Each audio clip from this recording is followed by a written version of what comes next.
ମୁଁ ଅଭୟ କୁମାର ମୋର ଏଇ ୟୁଟ୍ୟୁବ୍ ଚ୍ୟାନେଲ୍ ମାଧ୍ୟମରେ ସମସ୍ତଙ୍କୁ ସ୍ୱାଗତ ଜଣାଉଛି।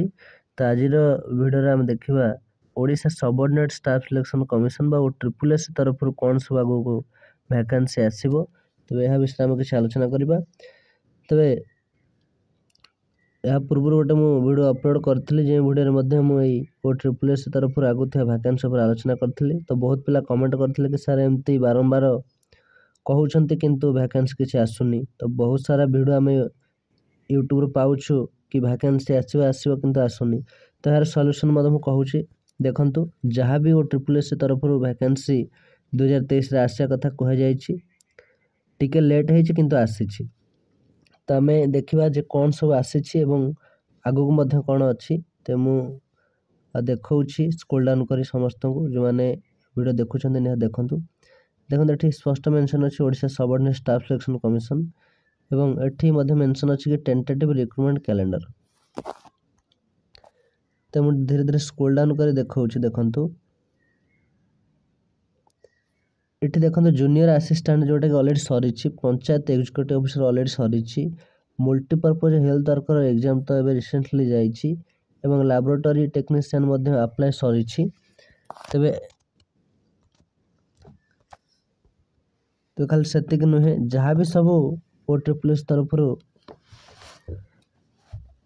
କ୍ୟାଲେଣ୍ଡର ରହିଥିଲା ତ ପ୍ରାୟ ସବୁ ଆସିସାରିଛି। ଏଠି ରେଡ଼ିଓଗ୍ରାଫର କଥା ବି ଦେଖନ୍ତୁ, ଇଏ ବି ମଧ୍ୟ ଆସିଛି ଏବଂ କମ୍ବାଇନ୍ଡ ରିକ୍ରୁଟମେଣ୍ଟ ଏକ୍ଜାମିନେସନ୍ ମଧ୍ୟ ଯେଉଁଟା ଏଇଠି ରହିଛି ଯେ live stock inspector, forest guard, forester, ତ ଇଏ ମଧ୍ୟ ଏବେ ଚାଲୁ ରହିଛି। ଏବଂ ଯଦି ଆମେ ଆଉ ଟିକେ ତଳକୁ ଏଠି ମୁଁ ଦେଖାଉଛି କରିକି ଦେଖନ୍ତୁ ଏଇଠି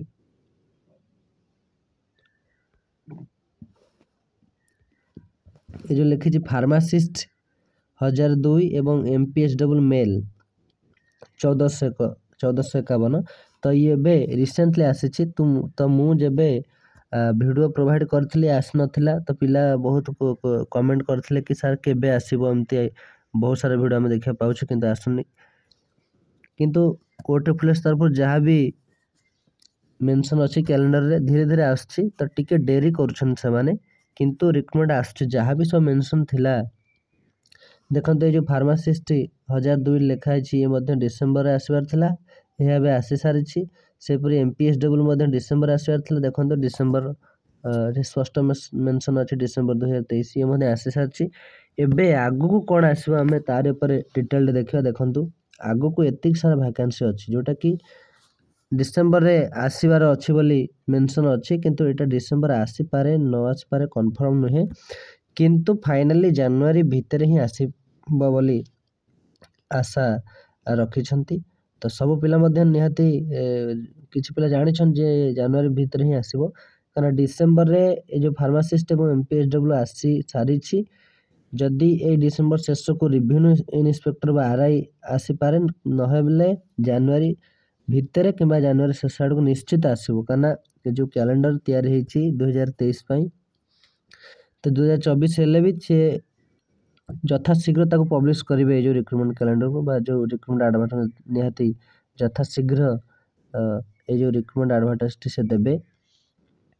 କାରଣ ପରେ ତ ପୁଣି ତାଙ୍କୁ 2024ର କ୍ୟାଲେଣ୍ଡର ପ୍ରସ୍ତୁତ କରିବାର ଅଛି। ଯାହା ବି ସବୁ ଥିବ ରିକ୍ରୁଟମେଣ୍ଟ କ୍ୟାଲେଣ୍ଡର 2024 ପାଇଁ ସେସବୁ ନିହାତି ଅପଲୋଡ଼ ଦିଆଯିବ। ତେଣୁ ଏତିକ ନିହାତି ଶେଷ କରିବାକୁ ପଡ଼ିବ OSSSକୁ।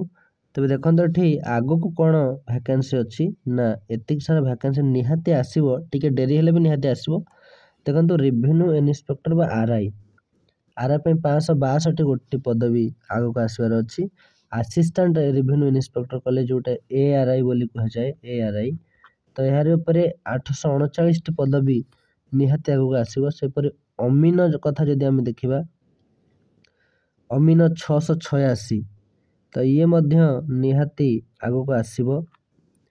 ଏବଂ ICDS ସୁପରଭାଇଜର 258ଟି ଅଛି। ଷ୍ଟାଟିଷ୍ଟିକାଲ ଫିଲ୍ଡ ସୁପରଭାଇଜର ମଧ୍ୟ 258ଟି ଅଛି।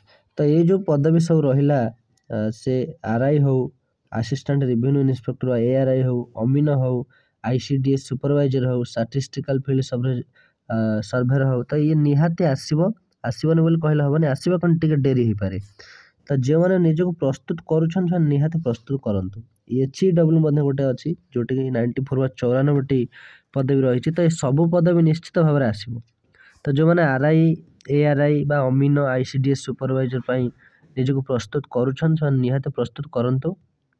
ଆସିବନି କହିଲେ ନାହିଁ, ଆସିବ, କିନ୍ତୁ ଟିକେ ଡେରି ହେଇପାରେ। ଯାହା ବି OSSS ତରଫରୁ ଦିଆଯାଇଥିଲା ରିକ୍ରୁଟମେଣ୍ଟ କ୍ୟାଲେଣ୍ଡର ତ ସବୁ ଧୀରେ ଧୀରେ ଆସି ସାରିଛି। ଆଉ ମାତ୍ର 4-5 ଗୋଟି ଯେଉଁ ରିକ୍ରୁଟମେଣ୍ଟରେ ରହିଛି ଦେଖନ୍ତୁ, ସେଇ 4-5ଟି ହେଲା ଏଠି ଆସିଷ୍ଟାଣ୍ଟରେ ଦେଖନ୍ତୁ ମୁଁ ଦେଖାଉଛି ଯେଉଁ 4-5 ଗୋଟି ରହିଛି ଆସିବାକୁ ସେ ହେଉଛି ଏଇ RI ଆସିଷ୍ଟାଣ୍ଟ ରେଭିନ୍ୟୁ ଇନ୍ସପେକ୍ଟର, ଅମିନ ICDS supervisor, statistical field server ଏବଂ HEW। ତ ଏଇ ଯେଉଁ 4-5ଟି ନିହାତି ଆସିବ, ଆସିବନି କହିଲେ କଥା ନାହିଁ, ଆସିବ ନିହାତି, କିନ୍ତୁ ଟିକେ ଲେଟ୍ ହେଇପାରିବେ, ଲେଟ୍ ହେଇପାରେ। ତ ଯେଉଁମାନେ ନିଜକୁ ପ୍ରସ୍ତୁତ କରୁଛନ୍ତି ନିହାତି ପ୍ରସ୍ତୁତ ହୁଅନ୍ତୁ ଆଗାମୀ OSSSର ରିକ୍ରୁଟମେଣ୍ଟ ପାଇଁ। ତ ଏହା ହିଁ ଥିଲା ଆଜିର ନୋଟିସ୍ ସମସ୍ତଙ୍କ ପାଇଁ। ଯେଉଁମାନେ ଅପେକ୍ଷା କରିଛନ୍ତି ଯେ କେବେ ଆଉ ଭ୍ୟାକେନ୍ସି ଆସିବ, ତ ନିଶ୍ଚିତ ଆସିବ, ଟିକେ ଧୈର୍ଯ୍ୟ ଧରନ୍ତୁ ଏବଂ ନିଜକୁ ସେଭଳି ପ୍ରସ୍ତୁତ ରଖନ୍ତୁ। ତ ଆଶା କରୁଛି ଭିଡ଼ିଓଟି ନିହାତି ସମସ୍ତଙ୍କୁ ଭଲ ଲାଗିଥିବ। ଶେଷ ପର୍ଯ୍ୟନ୍ତ ଦେଖିଥିବାରୁ ସମସ୍ତଙ୍କୁ ଧନ୍ୟବାଦ।